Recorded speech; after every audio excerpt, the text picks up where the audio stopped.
Bismillahirrahmanirrahim. Assalamualaikum warahmatullahi wabarakatuh.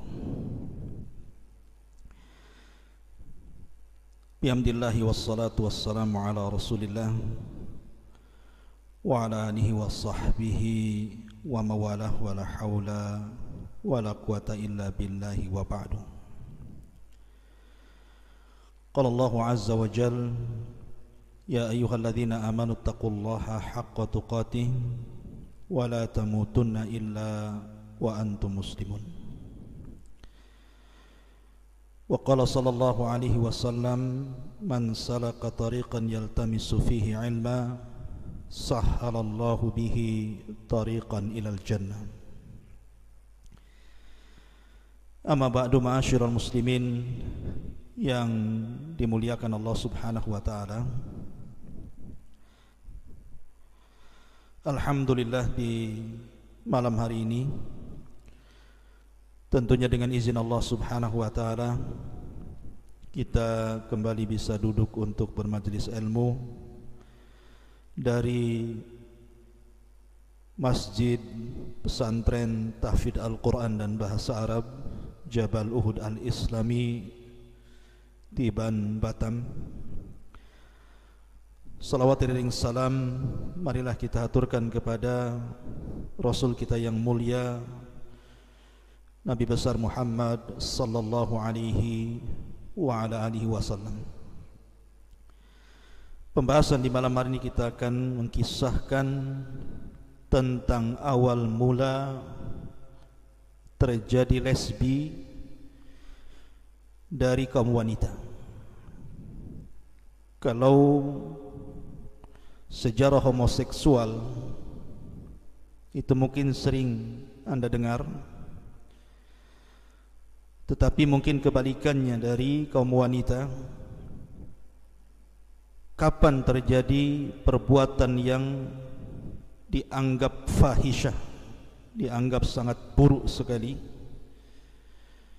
yang dilakukan kaum Hawa? Ini yang kita akan kisahkan di malam hari ini. Mudah-mudahan menjadi ibrah dan pelajaran khususnya bagi kalangan wanita.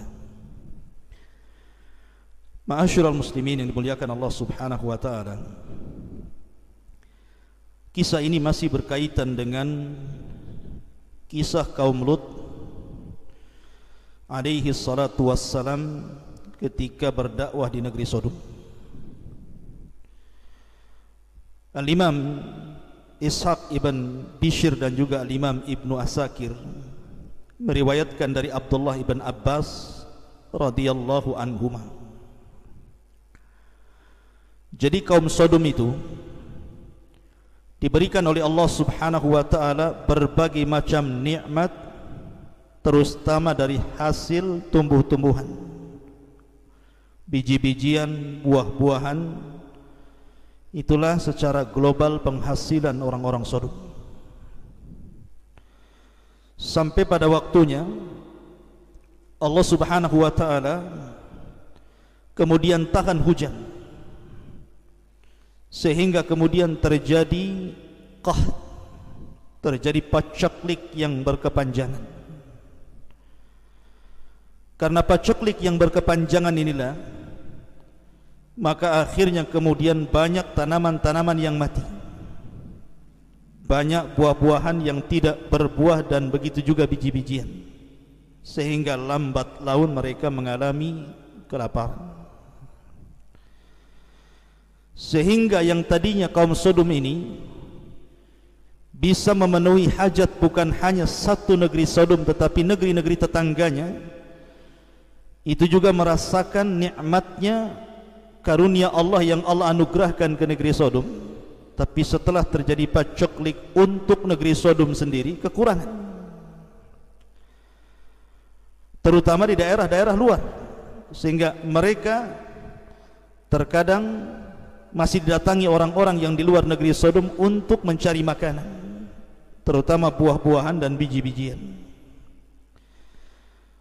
Nah, dari sini tentu dijadikan sebuah kesempatan bagi iblis dan syaitan untuk merayu kaum Sodom. Maka akhirnya kemudian syaitan pun datang ke kaum Sodom, berawal dari kisah dua orang laki-laki yang memiliki kebun dan tidak banyak buah-buahan yang berbuah. Syaitan datang kepada dua orang laki-laki ini dan mengatakan, ij'alu, jadikan bagi mereka, man akhadtum fi biladikum ghariba, siapapun yang datang ke negeri kalian untuk mengambil makanan dari ghariba, dari orang-orang asing, agar mereka pertama aghramuhu arba'ata darahim, mereka harus membayar 4 dirham, dan yang kedua antangkihuhu, kalimat nikah artinya jima, dan kalian harus mengajak untuk melakukan hubungan sesama jenis. Tentu tujuannya awalnya hanya untuk menekan supaya banyak orang-orang luar tidak ke negeri Sodom lagi, karena takut kalau seandainya mereka mengambil, mencuri buah-buah yang negeri Sodom, maka sebagai hukumannya mereka akan didenda 4 dirham dan juga mereka disuruh melakukan homoseksual pada awalnya, sehingga orang-orang luar takut ke Sodom ini. Sampai suatu ketika syaitan kemudian menjelma laki-laki sebagai laki-laki yang sangat tampan sekali, dan dia seolah-olah orang yang asing yang berhajat kepada buah-buahan, kepada makanan yang ada di kebun dua orang negeri Sodom ini. Akhirnya kemudian syaitan yang tasyakkul ini beralih rupa menjadi laki-laki yang sangat tampan sekali, masuk ke kebun itu. Kemudian dua orang ini mengatakan, kalian tidak bisa mengambil begitu saja, sebagai hukumannya engkau harus melakukan homoseksual bersama kami dan juga membayar arba'atu darahim, 4 dirham. Karena memang syaitan ini tasyakkul dengan laki-laki yang sangat tampan, bahkan lebih cantik dibandingkan wanita. Tergiurlah dua orang Sodom ini akhirnya melakukan kejahatan ini. Inilah awal mula terjadi homoseksual. Sehingga kemudian karena sudah merasa nikmat, syaitan pun kemudian menghiasi mereka, mulailah kemudian mengajak kepada sesama teman mereka. Akhirnya lambat laun kemudian menyebar, bukan hanya sesama mereka, sampai kepada anak-anak laki-laki mereka diajari untuk melakukan homoseksual. Dari silah para wanita, istri-istrinya negeri Sodom ini, orang-orang Sodom ini merasa kesepian, karena suami mereka sudah tidak cinta lagi dengan mereka, tidak mau lagi berhubungan dengan mereka. Mereka sibuk melakukan homoseksual. Maka syaitan pun kemudian memerintahkan satu bala tentaranya dari syaitan yang paling cantik. Ada yang mengatakan namanya Laqis, syaitan yang menjelma wanita cantik ini namanya Laqis. Laqis ini kemudian tasyakkul menjadi wanita yang paling cantik, kemudian datang menemui wanita-wanita negeri Sodom yang mereka sangat sedih karena merasa mereka sudah ditinggalkan suami-suami mereka. Kemudian kata Laqis kepada mereka, biarlah para suami kita mereka melakukan homoseksual sesama jenis dengan sesama laki-laki. Kenapa kita tidak bisa? Sebagaimana mereka bisa melakukan hubungan homoseksual, maka kita juga bisa melakukan lesbi, hubungan sesama jenis antar wanita. Lah karena wanita ini sangat cantik sekali, akhirnya kemudian salah satu wanita dari wanita Sodom ini mencoba, dan syaitan pun menghiasinya, kemudian merasa nikmat dengan kemaksiatan. Akhirnya satu persatu diajaknya wanita-wanita negeri Sodom itu, akhirnya terbalik dunia ini, yang laki-lakinya melakukan homoseksual, yang perempuannya melakukan lesbian. Na'udzubillah. Ma'asyiral muslimin yang dimuliakan Allah Subhanahu wa taala, lah ketika kaum ini sudah rusak seperti ini, yang laki-lakinya homo, yang perempuannya lesbi. Di sini Allah Subhanahu wa taala mengutus nabi yang sangat mulia, Lut alaihi salatu wassalam, di mana Lut dikirim kepada negeri Sodom, negeri yang paling rusak di dunia. Jadi Lut itu diutus kepada negeri yang paling rusak, yang belum pernah ada negeri serusak negeri Sodom.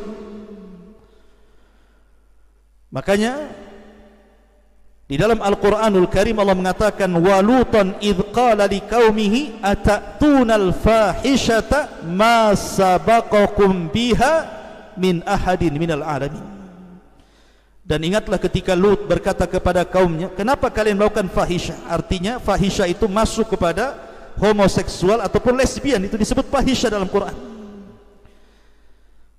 Min ahadin minal alamin, ma sabaqakum biha min ahadin minal alamin. Di mana perbuatan kalian ini belum ada yang pernah melakukannya kecuali kalian. Innakum lata'tuna rijala syahwatan min dunin nisa bal antum qaumun musrifun. Di mana kalian mendatangi laki-laki karena mengikuti syahwat kalian dan kalian lari dari wanita, bahkan kalian termasuk kaum yang sangat berlebihan. Tetapi jawaban kaumnya justru mengatakan, akhrijuhum min qaryatikum innahum unasun yatatahharun. Usir saja si Lut itu, sok suci dia. Jangan-jangan dia suka juga dengan laki-laki. Dalam ayat yang lain Allah Subhanahu wa taala menggambarkan jawaban mereka, akhriju ala Lut min qaryatikum. Usir keluarga Lut, bukan hanya Lut, keluarga-keluarganya usir. Innahum unasun yatatahharun. Karena keluarga mereka keluarga yang so suci. Kemudian dalam ayat yang lain mereka pun kemudian mengatakan kepada keluarga Lut bahwa keluarga Lut adalah orang-orang yang gila. Dan begitulah para nabi selalu diejek dengan kata gila dan begitu seterusnya. Maka Lut alaihi salatu wassalam pun sabar dan terus berdakwah sampai pada waktunya Allah Subhanahu wa taala mengirim malaikat Jibril, Mikail dan Israfil. Ada yang mengatakan malakul maut, 3 malaikat menjelma laki-laki yang sangat tampan sekali, kemudian bertamu kepada Lut. Istrinya Lut ini berkhianat. Makanya Allah mengatakan, wa daraballahu mathalan lil ladzina kafaru imra'ata Nuhin wa imra'ata Lut. Telah diberikan contoh bagi wanita-wanita kafir, 2 wanita yang berkhianat kepada hamba-hamba Allah yang saleh. Pertama istri Nuh dan istri Lut. Yang dimaksud berkhianat itu bukan seperti yang kita pahami, artinya melakukan selingkuh, tidak. Yang dimaksud berkhianat di sini pertama istri Nuh, pengkhianatannya karena tidak yakin Nuh itu seorang nabi. Setiap turun wahyu yang pertama mengatakan gila itu istrinya. Sementara istrinya Lut ini karena cemburu dengan tamu laki-laki yang tampan, disangkanya Lut sama dengan kaumnya, suka dengan laki-laki. Akhirnya dia membakar kayu bakar, kemudian asapnya membumbung sebagai tanda bahwa di rumahnya ada tamu laki-laki. Datanglah preman-preman pasar, kemudian masuk ke rumah Lut. Dia mengintip dari celah-celah rumah Lut, maka mereka tergiurkan di dalamnya ada laki-laki yang sangat tampan-tampan itu. Maka mereka pun meminta menyerahkan tamu-tamu itu kepada mereka. Tetapi Lut alaihi salatu wassalam berusaha untuk menghalanginya. Makanya kemudian Lut mengatakan dalam sebuah ayat yang dijelaskan, ketika mereka memaksa untuk meminta tamu-tamu itu, Lut menawarkan anak perempuannya. Tetapi kemudian mereka pun tidak mau dan tetap kekeh ingin mendapatkan tamu laki-laki yang tampan itu. Maka Allah katakan, walaqad rawaduhu an daifihi. Dan sungguh mereka terus merayu Lut dengan cara lembut dan dengan cara kasar untuk mengambil tamu Lut itu. Maka ketika Lut sudah tidak bisa lagi bertahan karena ramainya preman-preman yang mendobrak rumahnya itu, maka Jibril mengatakan dan memberitahu bahwa kami adalah para malaikat yang datang untuk mengadab mereka. Maka pertama keluar dari rumah itu adalah Jibril. Apa yang dilakukan Jibril? Fatamasna a'yunahum fadhuku adzabi wa nuzur. Maka tiba-tiba Jibril kemudian beralih rupa menjadi bentuk aslinya, dihempaskannya satu sayap sehingga orang-orang di sekitarnya keluar mata mereka dari lubang-lubang mata mereka, semua buta. Tetapi ini azab yang mengepung rumah Lut saja.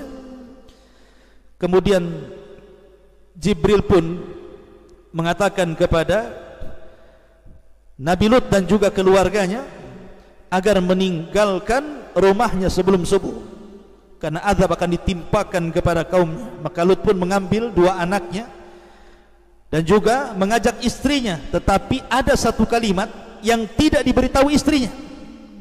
Apa kalimat itu? Janganlah menengok ke belakang. Yang itu hanya diberikan kepada anak perempuannya saja. Maka ketika keluarga Lut berusaha untuk kabur dari negeri Sodom, lah istrinya ini tidak tahu kalau ada larangan tidak boleh melihat ke belakang ketika mendengar jeritan. Rupanya ketika betul-betul diazab kaum Sodom, istrinya menengok ke belakang, maka istrinya pun kemudian keluar matanya. Kemudian Allah Subhanahu wa taala hancurkan dan Allah wafatkan dalam kondisi kafir. Maka Allah menyelamatkan Lut alaihi salatu wassalam, dan Allah katakan inna fi dzalika la ayatan wa ma kana aktsaruhum mu'minin. Ini semua adalah tanda bukti kekuasaan Allah, tapi kebanyakan orang-orang tidak beriman kepada Allah azza wa jalla. Wallahu a'lam bishawab. Ini yang bisa sampaikan, mudah-mudahan ada manfaatnya. Subhanaka wa bihamdika asyhadu an la ilaha illa anta astaghfiruka wa atubu ilaik. Allahu ta'ala a'lam. Assalamualaikum warahmatullahi wabarakatuh.